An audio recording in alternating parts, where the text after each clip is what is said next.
All right, so chair, blanket, 2 bolsters, 2 blocks. We're gonna set up a nice wedge. We're gonna put our legs on the chair. We want the edge of the chair to be right at the crease of the knees. Ideally, our feet are gonna come through the chair. So some at home, you may have to turn your chair sideways, but you know what? If you can't put your legs through, you can't put your legs through. You just kind of make it work. Bring those arms beside you. So this is quite deep for strengthening the hip flexors. And so if at any point you feel like your hip flexors are tired or you start to feel the back bend too much in your back, just roll off to the side. You can do this whole thing without the bolsters. And we're just gonna start by pointing and flexing our feet if that's available to us.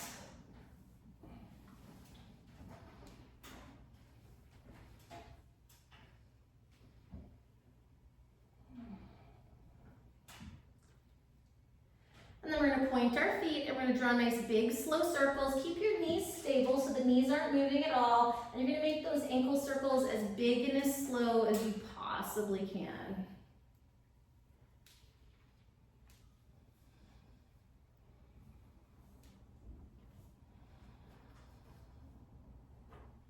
And then change direction with those circles.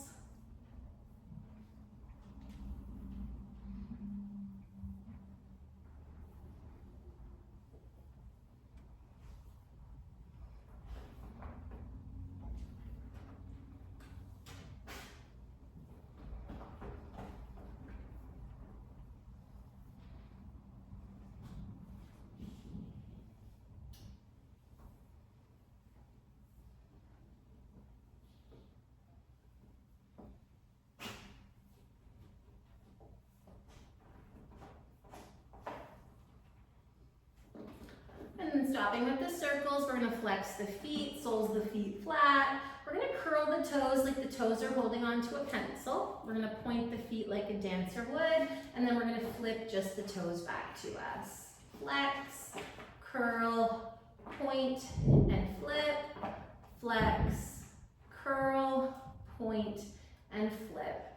And just keep the feet kind of that in-between place between active and relaxed. We're then going to take our fingers and we're going to squeeze our shoulders and we're going to start to make circles with our elbows. And see if you can get those elbows to be somewhat symmetrical.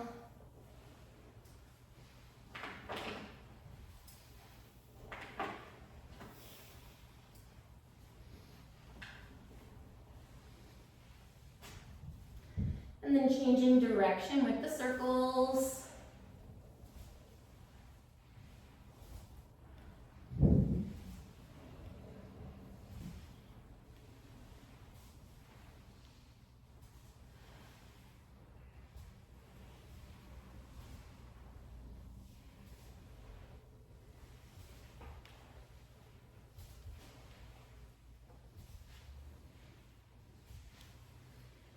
Stopping with the circles, elbows at a shoulder's height. You're going to open and close your elbows.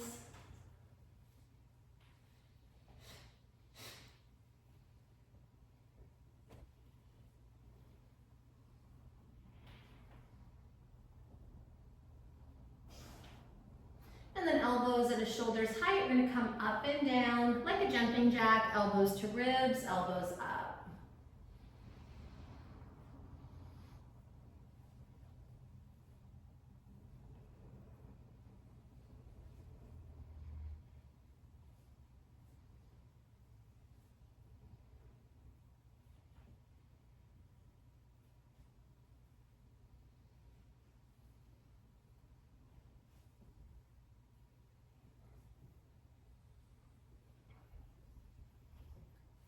And then let those arms be beside you, palms facing up. Just let those shoulders melt, let those elbows and palms rest.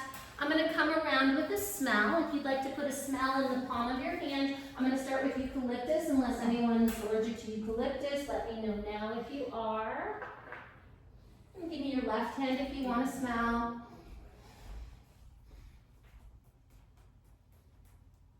I think I'm coming out with eucalyptus, I am.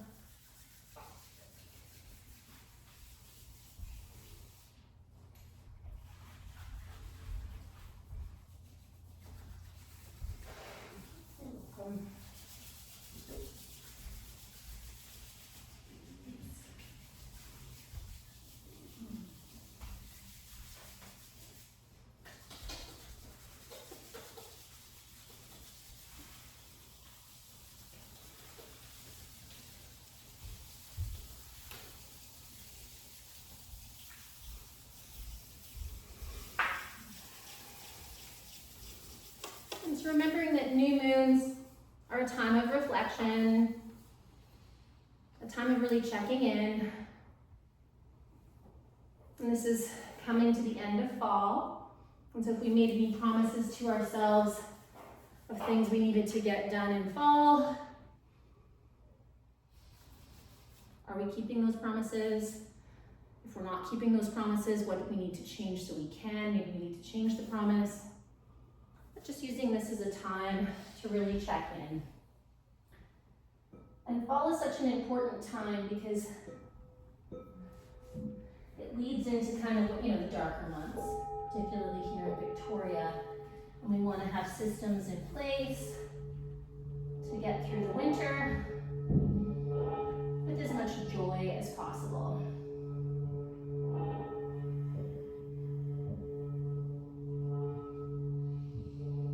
And as we do less hiking, less biking, less swimming, maybe we need to add something else to our routine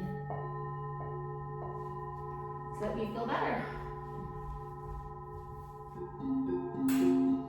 in the season ahead.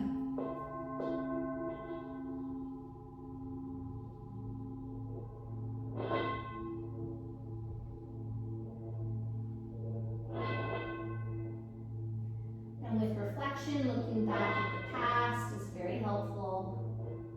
So just remembering if maybe there was a particular month of the winter that was more challenging for you.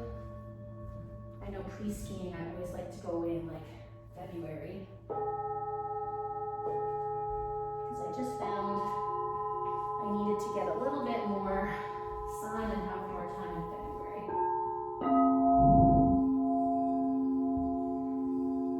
Again, just kind of paying attention to the seasons of your life and noticing where you need to pay a little bit more attention. Let's take 10 more big, beautiful breaths here. Feeling that gentle breeze of breath on the inside of your nostrils and expanding your nostrils away from that gentle breeze of breath.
When those 10 breaths are complete, you're going to slide your heels to you. So the heels are on the chair.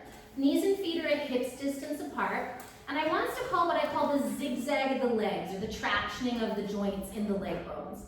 So see if you can find roughly a 90. You're going to push the heels into the chair. And you're going to think about the crease of the ankle moving towards the heel, pushing down, like there's a really heavy weight on the crease of your ankle. And without moving the heels, I want you to think about the curve of the heel lifting up that crease.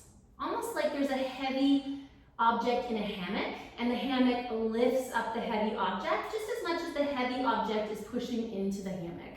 So there's a point of resistance where it kind of creates a stillness, right? When you sit into a hammock, eventually you stop moving to the earth and you're caught, correct? So really feel like the crease of the ankle is pushing into the heel, but the heel is lifting back up into the crease. And then move up to your knees, and imagine that there's a balloon or a stick in the back of your knees, and it's lifting up to the kneecap. And the kneecap is like a net pushing equally down onto the balloon at the back of the knees.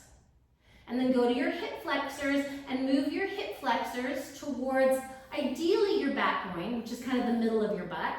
And then your butt is going to push back towards your hip flexors. So again, it's like a plugging in, right? So the front of the joint moves to the back of the joint, and the back of the joint equally pushes back to the front of the joint. And then imagine you could pull your ankles away from your knees. Imagine you could pull your ankles away from your hip flexors like it's a tug of war. Imagine you could pull your knees away from your hip flexors. And so there's a constant tug of war between those plugged in joints. Now, without actually moving the legs, I want you to use your imagination to imagine you could pull the hips apart from the inside of the leg, but the outside of the hip squeezes in. I want you to imagine that you could pull the knees apart from the inside, but the outside of the knees pushes back. I want you to imagine you could pull the inside of the ankles apart, but the outside of the ankles squeezes in. Big, beautiful breaths. If this is easy, you're not getting it, which is fine. You're still doing great. You're still releasing your back. You're still strengthening your hip flexors. But really imagine that you could find the back of the leg lifting and the front of the leg pushing down. So we've got really, really strong legs here. As we move into the winter season and we start to do more wintry type sports, really learning how to stabilize the knees is crucial. Knees are like headlights and they're going the exact same direction as those feet. Let's take 5 more breaths here, really feeling those joints, plugging those joints in, and then pulling the joints away from the other joints in the legs. And it creates like a zigzag.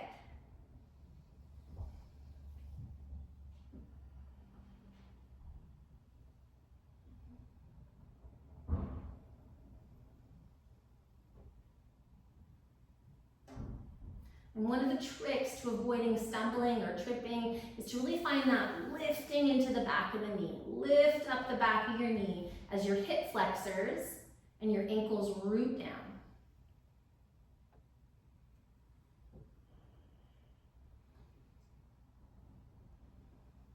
When those 10 breaths are complete, slide the backs, the knees back onto the chair. You can pick up your pelvis and give it a little wiggle if it's getting tired. That'll help to open the hip flexors as well. They might be getting tired. And then bring your pelvis down. So as we go into the deeper hip stretches, this is an opportunity to come off the bolsters, right? So if you're already feeling your hip flexors quite a lot, roll off, get rid of the bolsters, and just do this flat on your back, okay? Otherwise, knees and feet are at hips distance apart. We're going to take the right ankle to the outside of the left knee in a number 4 pose. Have your fingers in your hip flexors and dig your hip flexors towards the back of your sit bones, your back groins. And then if you want to go deeper into the hip stretch, slide that left heel to you without twisting the pelvis to the right. So the right hip is not lower than the left. And you can put your heel on the edge of the chair, but that chair is not allowed to move because we're not pushing the chair away. We're actually lifting the heel off the chair, but the ankle crease keeps our heel on the chair. So again, you find the right depth for you. Heel closer is obviously going to be deeper. Heel further away is going to be less. The final stage is to have your heel on the lip of the chair, but the heel is touching the chair but lifting off it, so it doesn't actually push the chair away. We're then going to interlace our fingers, right hand on top of left, right over our sternum, and we're going to get our elbows as high as our wrists. And we're going to pull those elbows apart so that our wrists, our elbows, and our armpits are level as if they were on a table. And then we're going to flip the palms away from us and to us as we vigorously pull those elbows apart.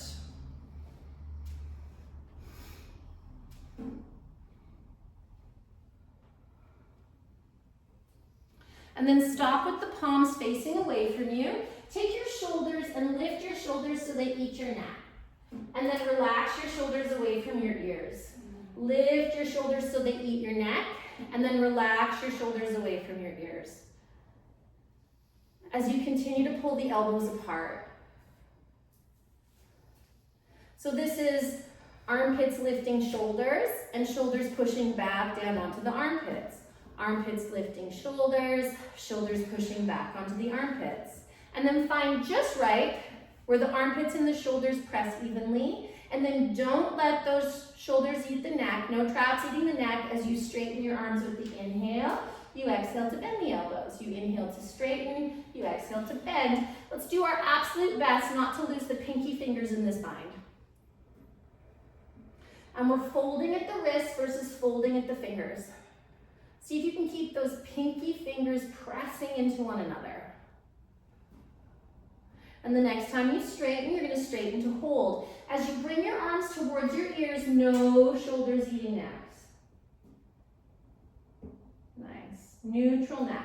No wrinkles in the front or the back of your throat. This is my favorite pose for athletes.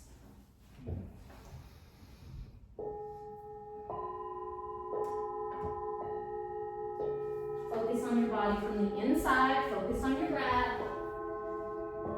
Let the breath start at the tailbone, and then let that breath move from the tailbone into the pelvis, into the belly, the low back, up into the rib cage, into the ribs and the chest, into the armpits, all up into the collarbones, the throat, the neck. Breathe all the way into your skull. And then when you exhale, exhale from the top, from the skull, through the throat, to the collarbones, to the armpits, to the rib cage, to the belly, to the pelvis. Exhale all the way to the tailbone. When you think you're empty, squeeze your body like it's a sponge. Not a sponge that you're trying to destroy, but like a sponge that you like, and you're gonna squeeze it out gently so it lasts a lifetime. And then when you inhale, when you think you're full, just gently take another sip of air. See if you can learn how to stretch your lungs, just like we're stretching our shoulders and our hips.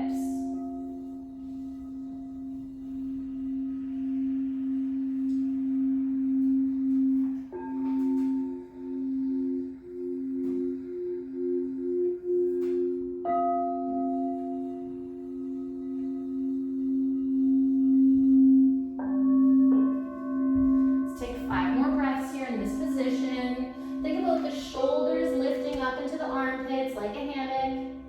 Think about the armpits like a heavy weight pushing into the hammock of the shoulder. Think about the backs of the knees lifting up, the calves lifting up, the hamstrings lifting up on both legs. And then think about the front of the leg pushing back onto the backs of the legs. The kneecap netting. Think about the inside of both legs opening. Think about the outside of both legs closing. Finding all those same connections.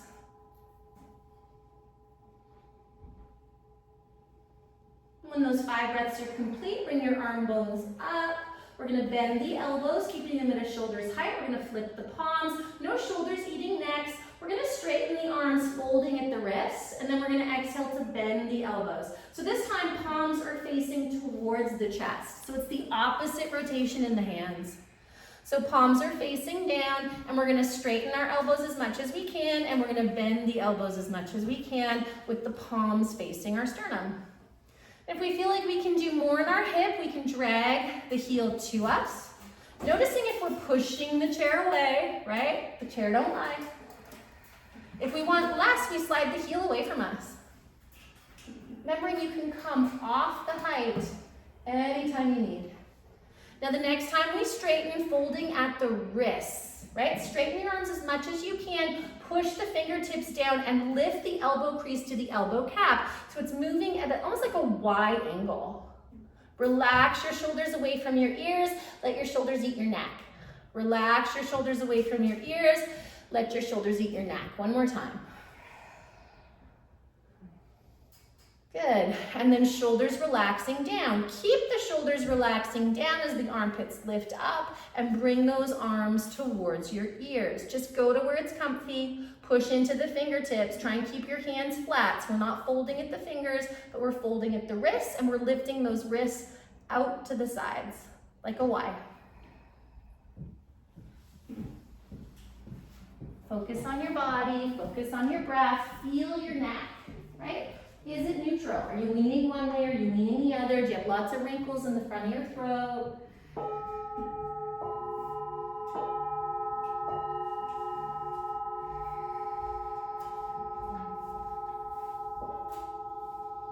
Start with that breath at the base of your tailbone and allow that breath to move up your spine slowly with control. When you think you're full, take another sip. When you think you're empty, squeeze out that last little bit.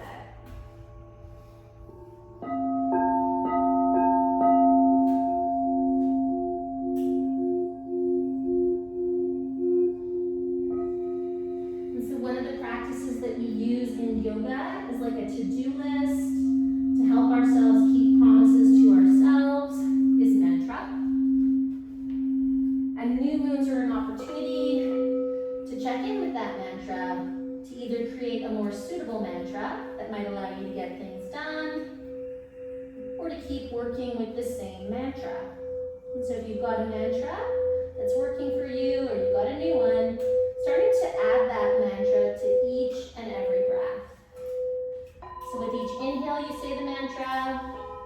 And with each exhale, allow yourself to let go. Really see yourself releasing whatever's getting in the way. I love this practice of Sutra 233, particularly in fall when it's so much about letting go. So with each exhale, let go of what's in the way. And with each inhale, invite in. And if things are just ticking along on schedule, maybe you don't have anything to let go of, you just double down on your mantra.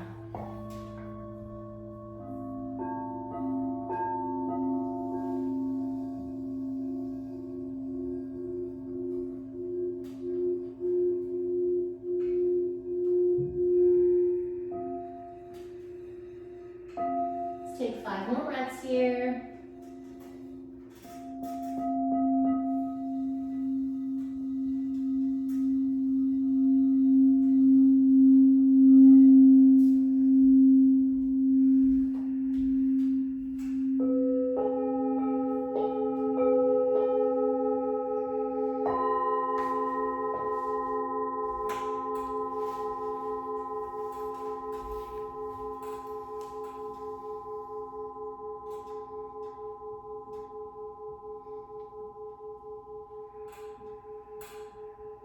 When those 5 breaths are complete, you're going to slide your heel away from you. Nice inhale to bring your arm bones back up and over. Bend your elbows. Release those arms beside you. Draw that right knee towards your navel. Uncross it and just open and close the back of that knee a few times just to flush that joint and bring that knee back into a neutral position. And then arriving with your knees back on the chair and really noticing if you push that chair away. Right? And so if you push that chair away, you're struggling with finding the lift in the back of the leg. So on this next side, you're going to really focus on that heel lifting instead of just the ankle pushing, right? It's just a little trick. We have to think of the heel lifting. And then when we walk, we want to think of that heel lifting. And when we, skate or do whatever, we want to think of that heel lifting up. And so sometimes it's nice to find a 90. So everyone find a 90 with that right leg, dig your heel in, pull in your belly, and think about that heel lifting you. Think about that ankle dropping from the crease. Think about the heel lifting you, think about the ankle dropping. Heel lifting, ankle dropping. Then add the knee. Back of the knee lifts, kneecap pushes. Back of the knee lifts, knee pushes. Back of the knee lifts, knee pushes. And then find the ankle and the knee lifting, knee and the ankle pushing. Back of the heel and knee lifting, front pushing. And just see if you can find that. Right? And this is how we want to climb mountains, go on hikes, go skiing, go for bike rides, with this relationship between the front and the back of the leg, and with the inside of the leg opening and the outside of the leg closing. And then bring that leg back down onto your chair. Let the whole body relax, find your breath. Big, beautiful breaths. And as we're letting the hip flexors and the hips relax here, I'm going to come around with another smell. Let's do thieves oil. So if you don't want it, let me know. If anyone is not okay with thieves oil, now's the time to tell me. If you want it, you give me your left hand. Also a good time, if it's been too much for you, to come off the chair. Or not off the chair, sorry, off the bolsters. Just lie flat on the floor. seriously strong hip flexors, you guys. Like, it makes me so yoga mama proud. Like, this is hard, right? We do a ton of good core. Want to know why we're strong there? It's because of our hip flexors. Sometimes go to a yoga class, like go to a Pilates class, and just notice how strong you are. Like, it's, people are impressed when they come.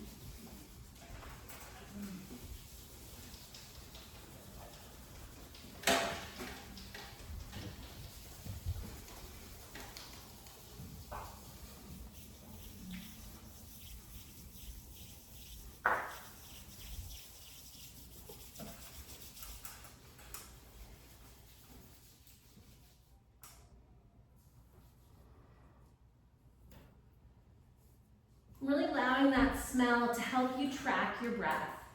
Feel that gentle breeze of breath on the inside of your nostrils, and really think about expanding your nostrils away from that gentle breeze of breath. And feeling that cool breeze of breath, and slow it down, right? Make it smoother so that you can barely feel its movement. You know, you go to the beach and it's super windy versus you go to the beach and it's, you know the air is moving, but you can't feel it. See if you can slow down the breath to that point where you know you're breathing, but you can barely feel it on the inside of your nostrils. If it doesn't cause agitation, right? If it causes agitation, you're just not ready for that, and just work on slowing it down a bit.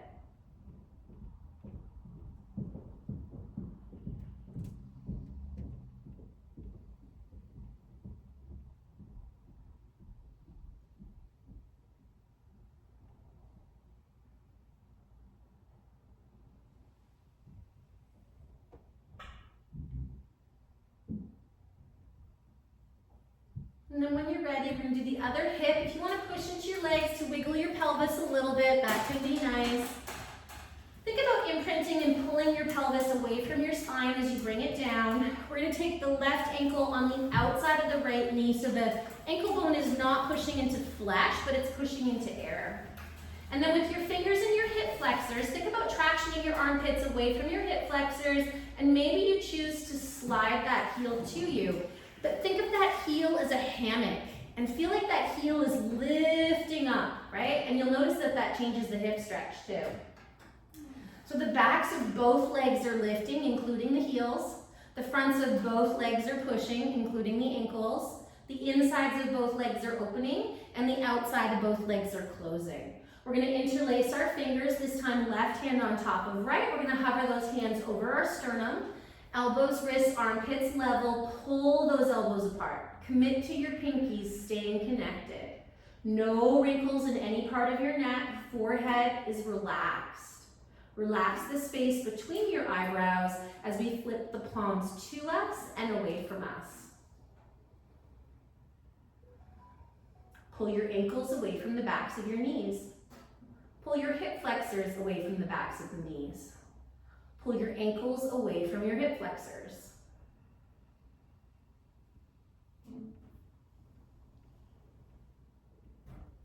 And then flipping the palms away, keep pulling the elbows apart. Lift your shoulders to eat your neck. Relax your shoulders. Do that 3 times. And then shoulders relax down as armpits lift up, and we're going to straighten and bend our elbows without our shoulders, our traps, or our neck really changing. Pull the elbows apart. Lift the wrists up and out like a letter Y.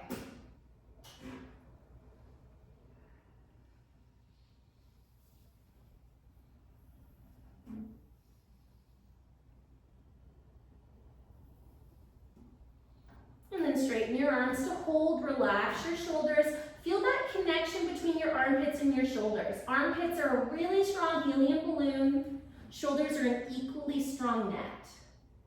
Press into your back ribs so that you don't pop your rib cage, and then nice and slow, bring your arms towards your ears. Close your eyes, focus on your body. Focus on your breath. Take a huge exhalation. Let go of whatever it is in your life that you're done with. And then with an inhalation, start at your tailbone and allow that to work its way all the way up into your skull.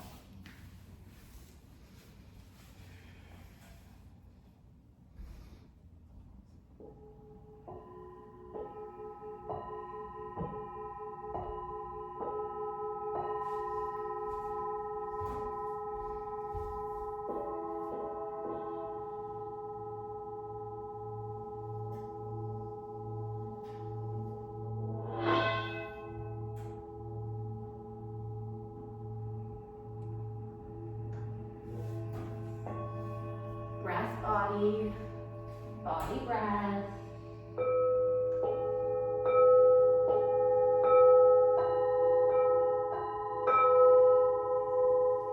With each exhalation, let yourself let go. And with each inhalation, mantra to create.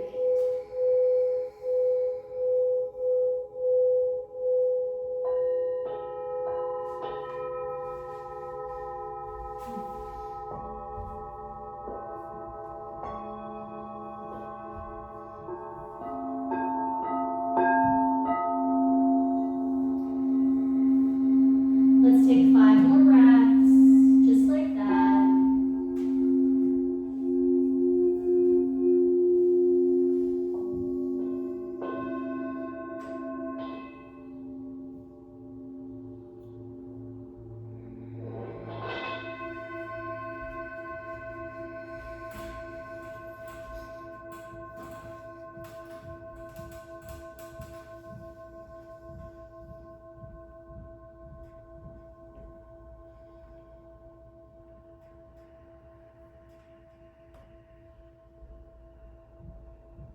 When those 5 breaths are complete, you're going to bring your arm bones back over your shoulders.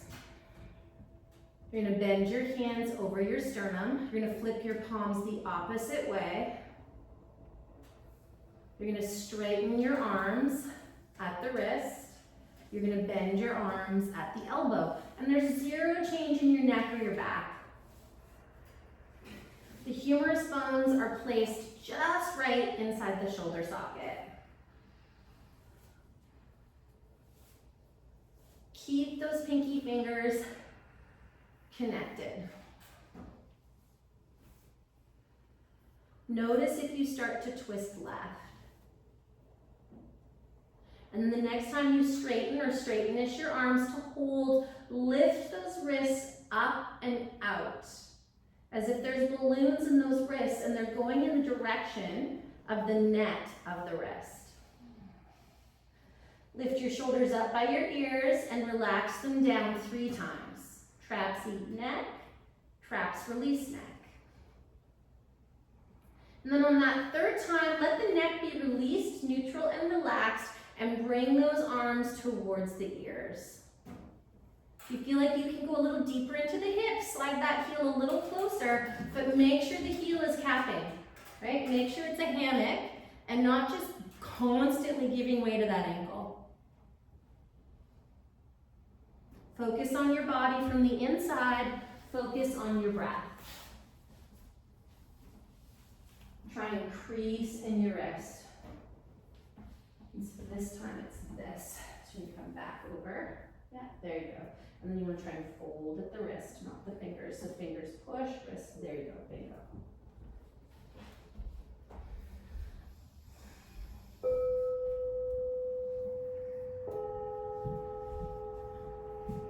Broadening your nostrils away from that gentle breeze of breath. Can you slow down and smooth out that breath? So it's more like a calm day at the beach.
When those 5 breaths are complete, you're gonna bring your arm bones back, up and over. You're gonna bend your elbows, release those arms, slide your heel away from you. Notice if you manage to own your ankle, draw that left knee towards your navel, uncross, and then just straighten and bend.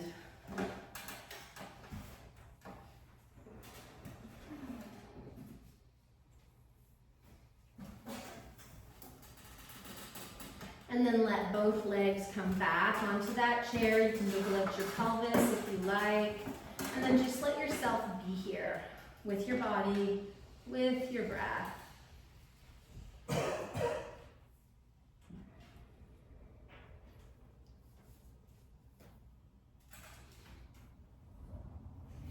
Let's take 10 more breaths here.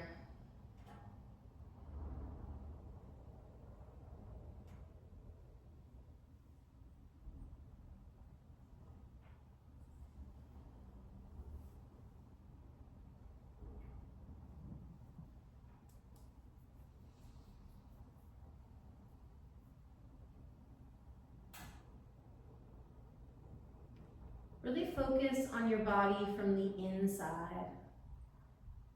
Feel the space within your skin.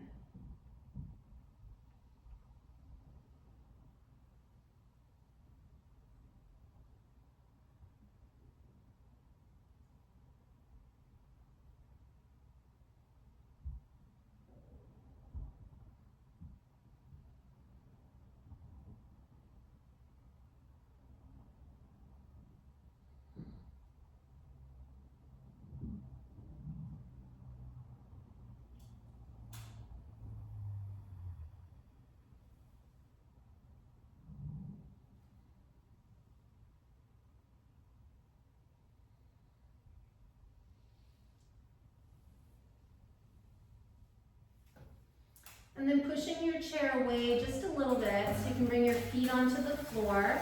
Wiggle your pelvis, move it to the left, roll off to the right, bring yourself up. So we're gonna do a really nice neck and shoulder release, but I'm gonna show you what the hands are gonna do before you do it so you can see it, especially because I think when Noah on the wall is gonna wanna see it particularly. So you're gonna put your elbows on the chair like this in a prayer position, right? And then depending, so I'm going to show you what we're going to do once we're in that position. So when our elbows are like this, imagine my elbows are on the chair. If this is enough, I stay here. If I want more, I'm going to bring my thumbs to my C7, but you see how my elbows haven't come apart?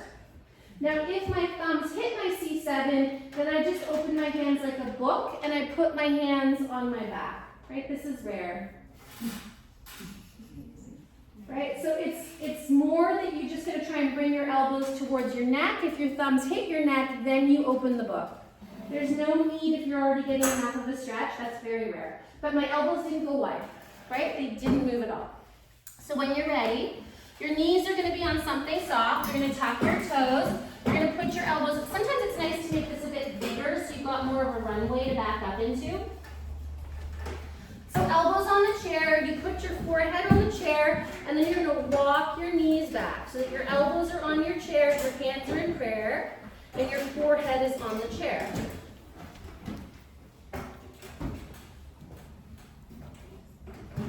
And it's a neutral spine, it's not a concave back. And then just breathing here, big, beautiful breaths. And then I want you to traction your hips away from your elbows, and I want you to use your imagination to imagine the elbows are lifting off the chair. So you're tractioning your hips away from your elbows, and you're tractioning your armpits away from your hips, and you're tractioning your armpits away from your elbows. Does anybody not understand what traction means? It's like a tug of war. They're pulling away from one another, okay? And you can start to bring your thumbs down towards your C7.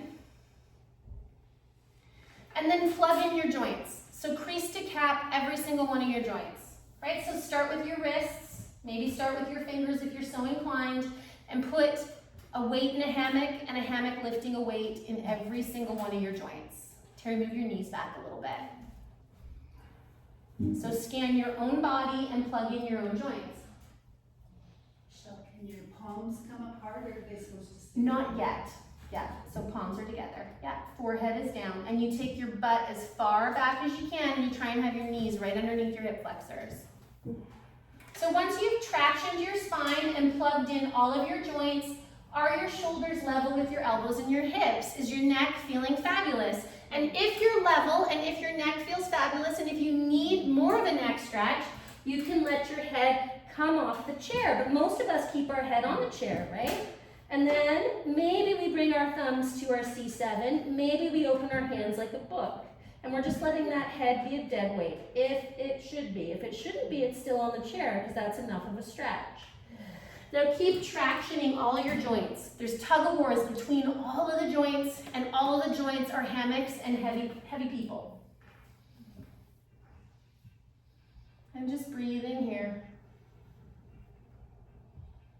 Big, beautiful breaths.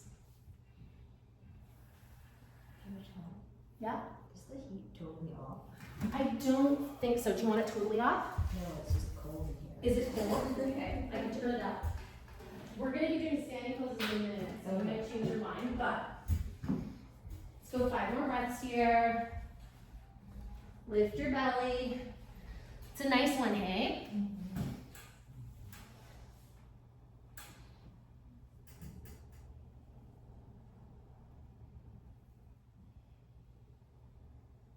And more people got their hands on their back than I thought. So you can get rid of the creases in your wrists.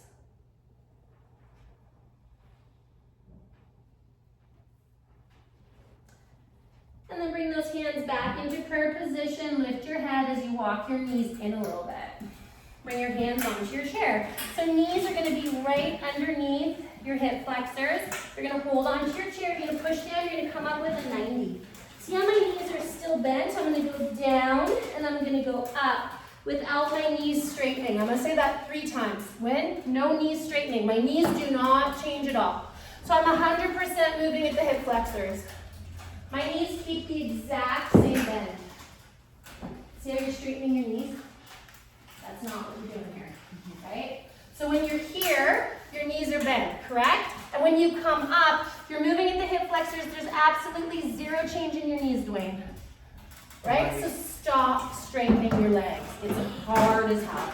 See how my legs don't straighten at all? Do you see that my knees do not move? You want to ski till you're 103? Learn how to stabilize your knees. There is 0 change in the knees. There's 0 change in the back. Start slow and make sure you're not changing the knees. So that we're moving at our hip flexors.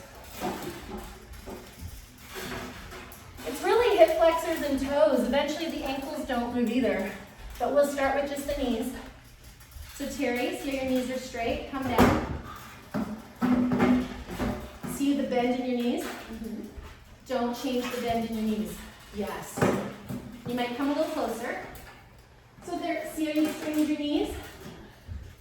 Come down. See how your knees are much more bent. Yes. So you're totally straightening your knees.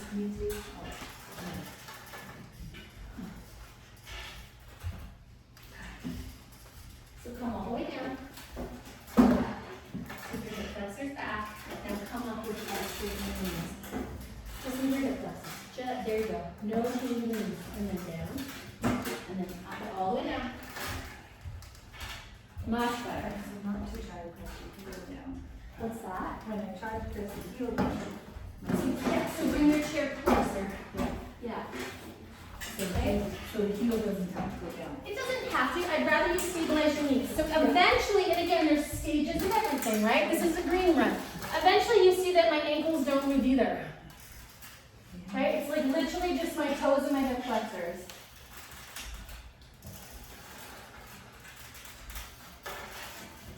This is all for you, Kathy. This is your homework. Blame Kathy.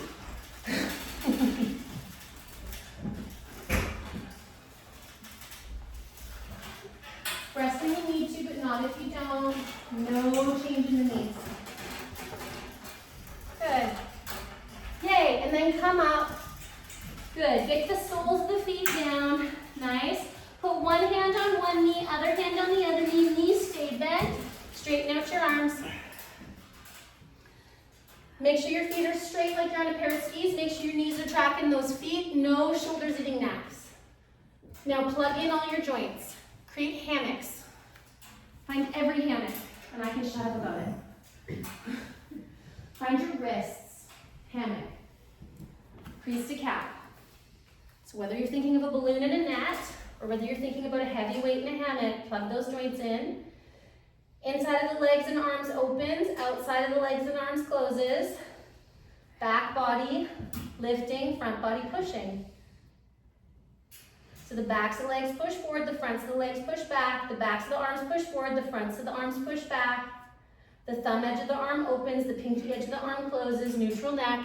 Now traction your joints. Once you plug them in and you find the directions of the legs, plug in your joints. Neutral spine. And then traction the joints away from one another. Be in your body. Little tug wars.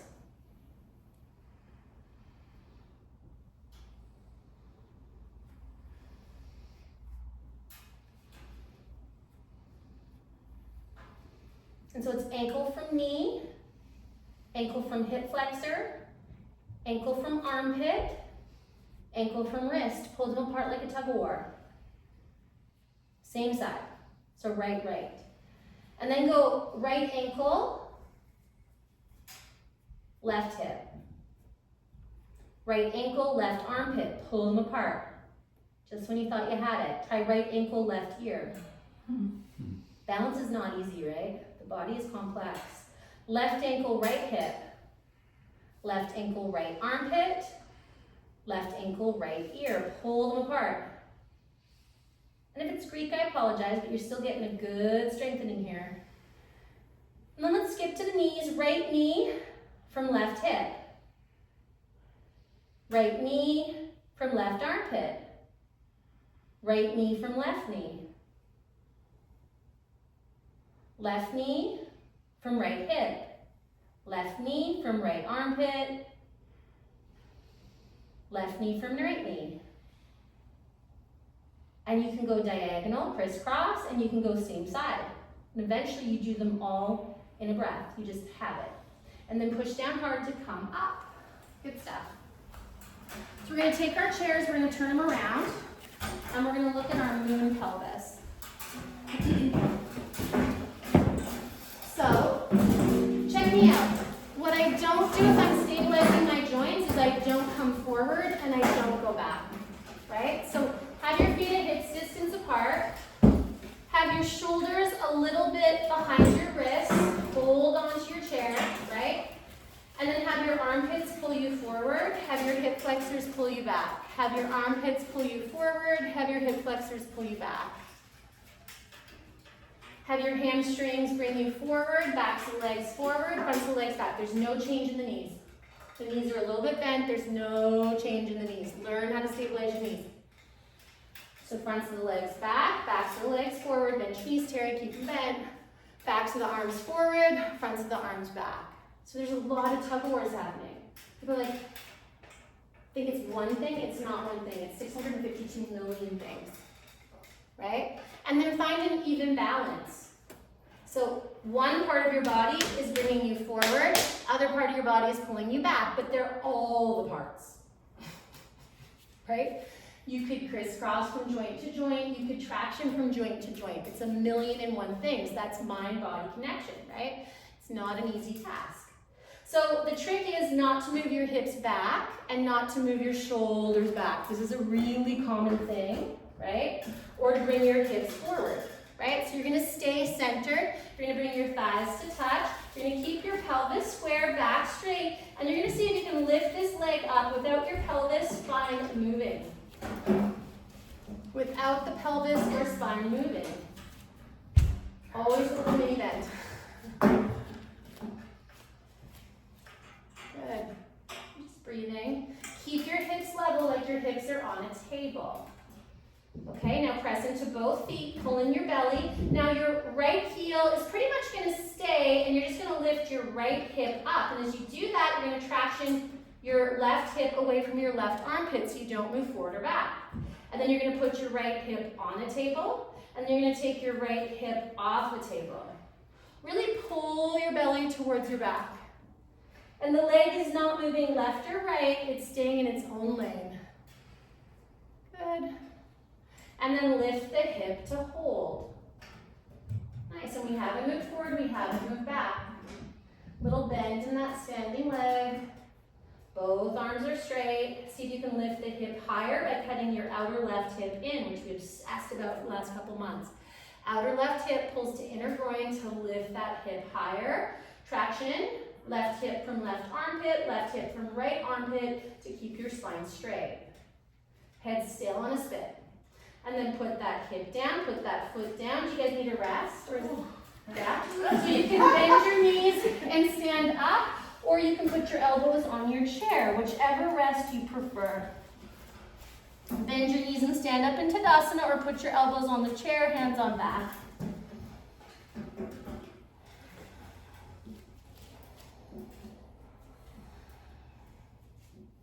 Two more breaths in your rest. Traction, traction, traction. Plug it in, plug it in, plug it in. It's constant, you guys. Eventually, it's just an awareness that's there every single movement you make.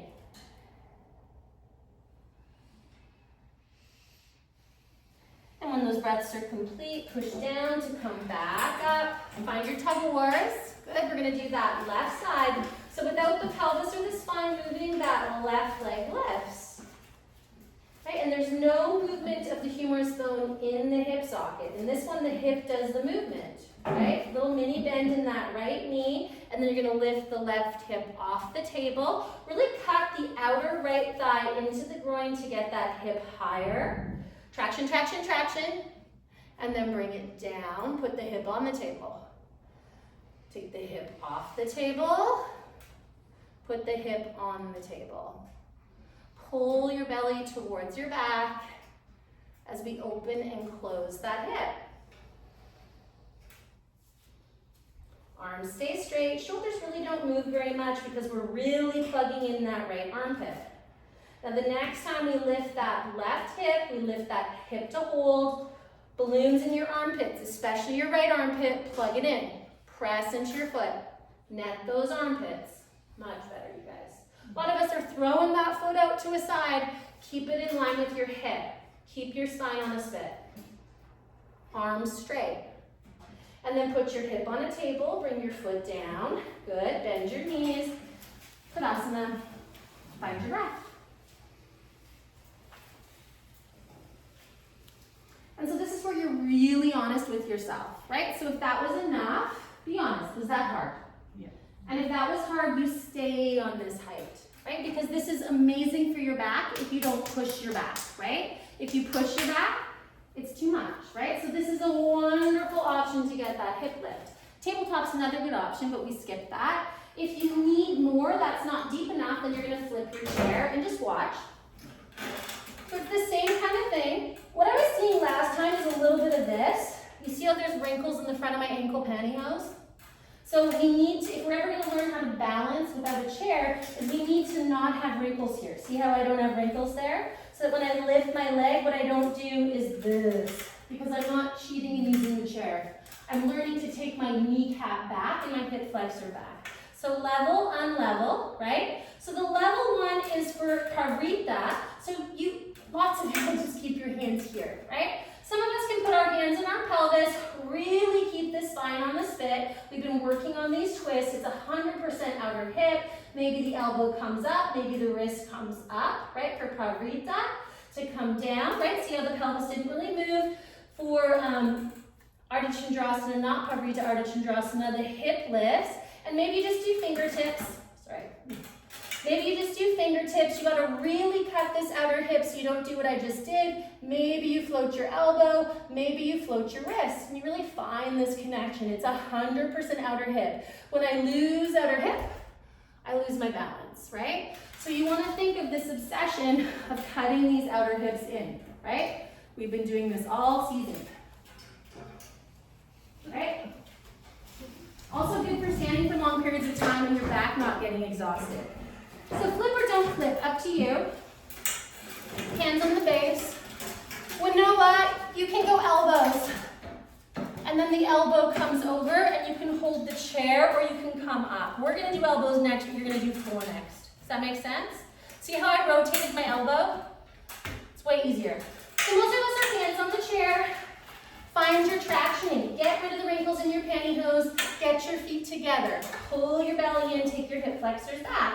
We're gonna float that right leg up, keeping the pelvis level. Little mini bend in the standing leg. Now this is a great option, right? Or I can put my hand on my pelvis.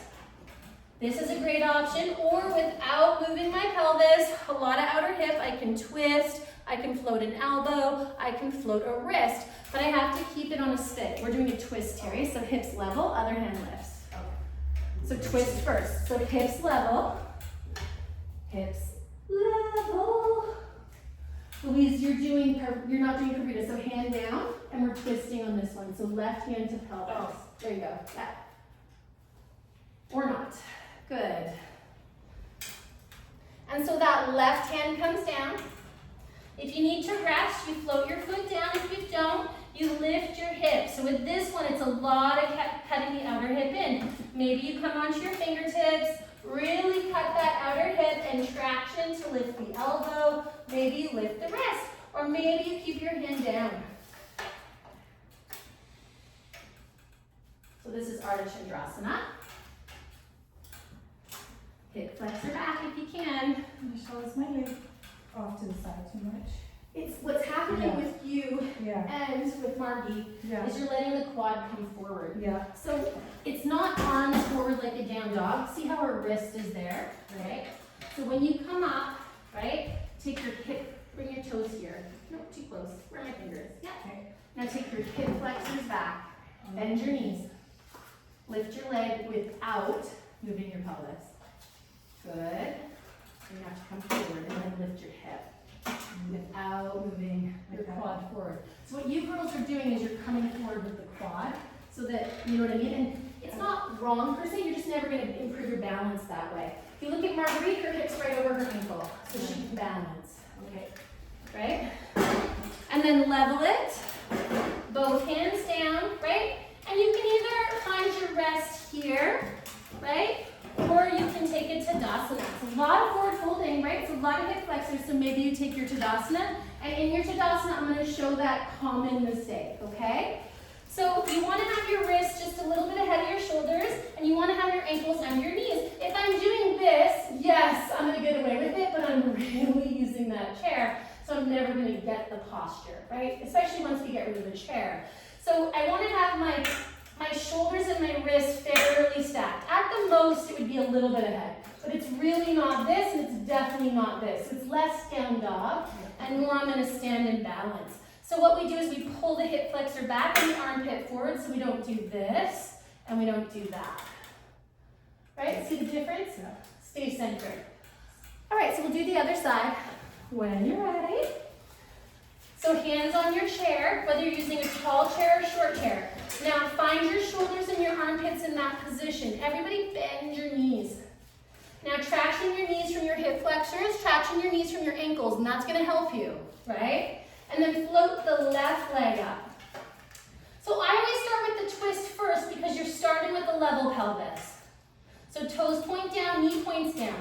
So the left leg is up, so the right hand comes onto the pelvis, and you put your spine on a spit.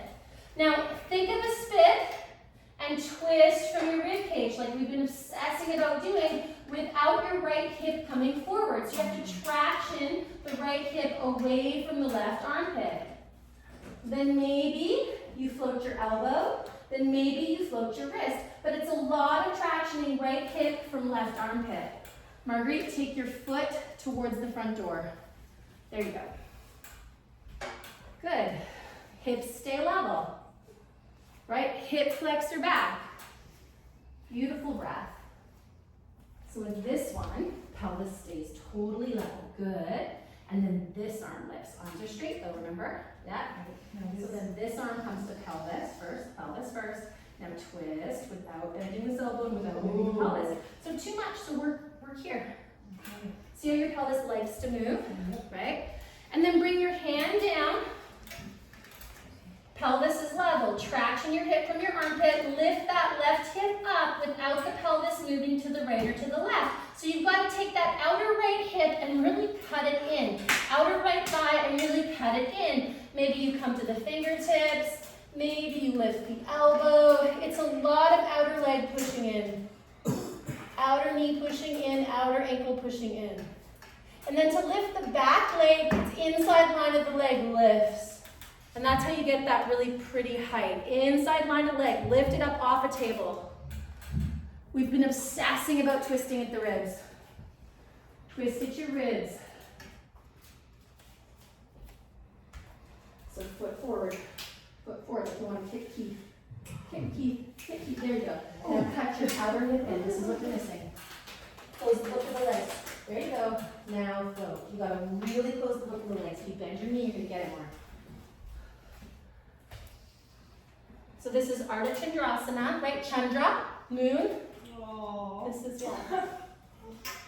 We're doing this to honor her every time we do a moon pose. And then when you're done, really bend that standing leg, untwist, hands down. You can either do a standing Tadasana or you can stretch out your back here, whatever you prefer. In this position, I love to lift the soles of my feet and just have my heels down. I don't know if that's available to everyone. And traction, traction, traction, or a well-deserved Tadasana, right? We're not done, we're doing one more set, so make sure you're resting.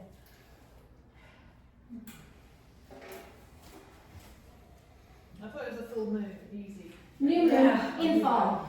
You've got to do the work sometimes, even if it's a new moon, right? Even if it's like lazy days, sometimes you still got to get shit done. Especially in the fall, right? Sleep on that kitchen floor, you guys. I don't think we really have time for one more set.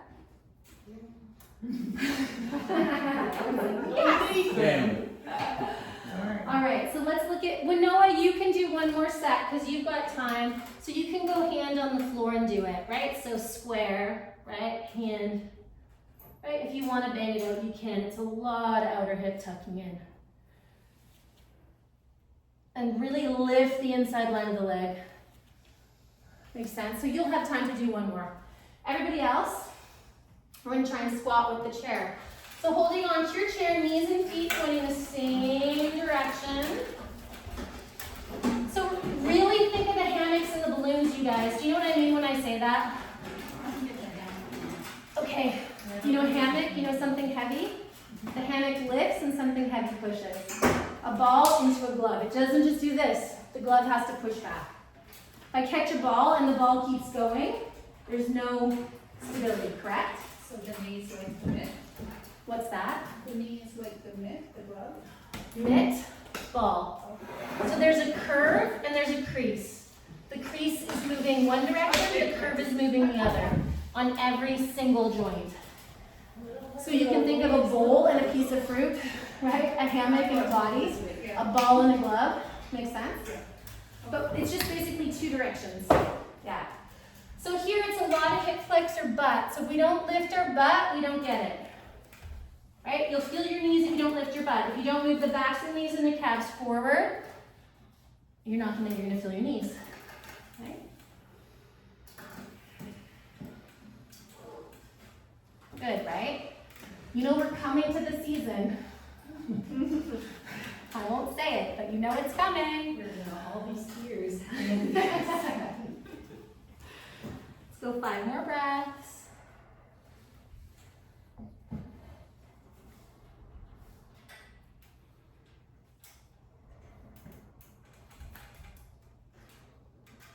Kneecaps back, kneecaps back, kneecaps back, shins back, shins back, shins back. Tug of war, armpits from hip flexors.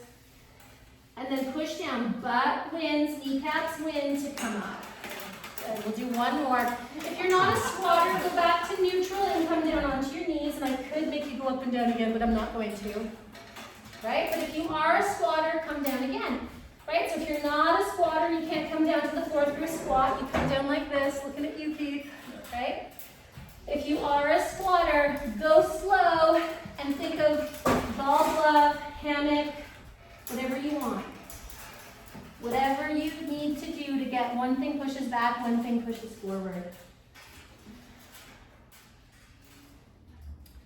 So Noah, the only thing that's missing is the neck. So come back, find a proper neutral neck, lengthen from the top ear to the collarbone. And as you twist, lengthen on the tops, there you go. There you go. Head back, forehead forward. There you go.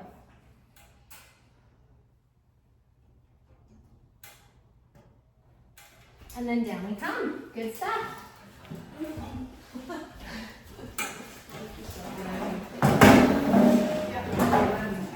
So get yourself kind of set up for your Shavasana. You can have a bolster underneath your legs. You can have a pillow underneath your head. And then we're going to do a nice long wind remover. You warm now, Terry?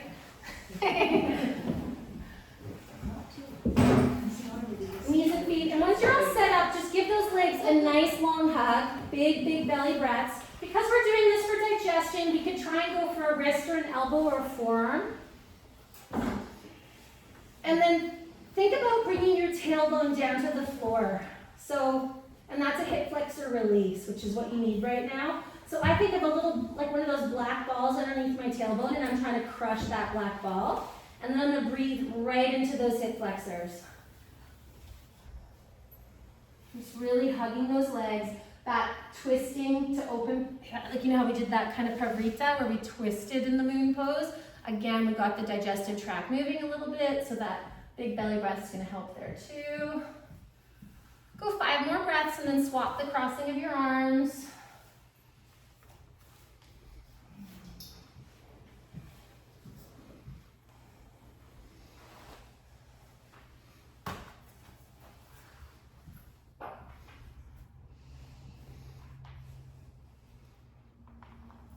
So Noah, if you wanted to do 3 crow push-ups and then some back bends, that would be nice. Or you can come into the rest now, whatever you prefer. You're all warmed up. Nice to see you. Can you show me the crow push-up? Yeah. Thanks. So you can either start in a teddy bear or you can start in a crow, right? So it's a lot of the elbow crease. You come onto your crown, right? You lift your knees, you go up, right? You come back down. Here it's a lot of hip flexor to get high enough, and then I really reach with my elbows. So it becomes elbows and fingers, right? It's a lot of elbows and fingers and hip flexors. So you are 10 out of 10 warmed up. Right? So just think traction, traction, traction. So here it's elbows, armpits.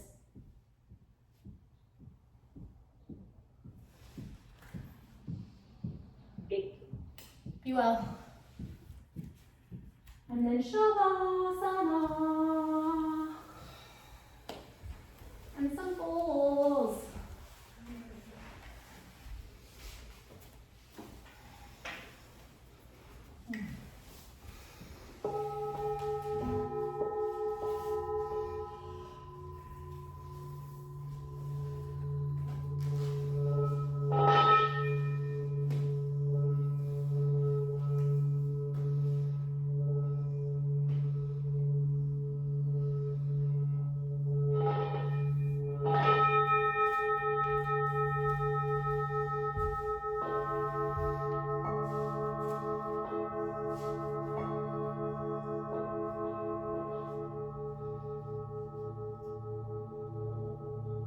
Just really be in your body.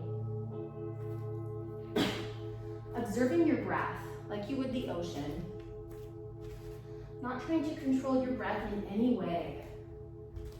Just watching its natural ebb and flow.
And then slowly, gently, starting to wake up your body from the inside by deepening your breath. Wiggle your fingers and your toes.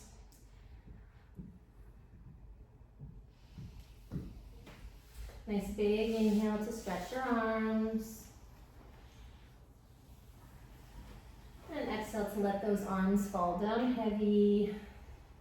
As you start to bend your knees, walk your feet towards your seat. If you feel like you need one more hug, do it. And then eventually you're going to roll off to the side. And bring yourself up into a nice comfortable seated position. Bring your hands into Namaskara. We're going to end with a nice big group Om before we dedicate the merit of our practice.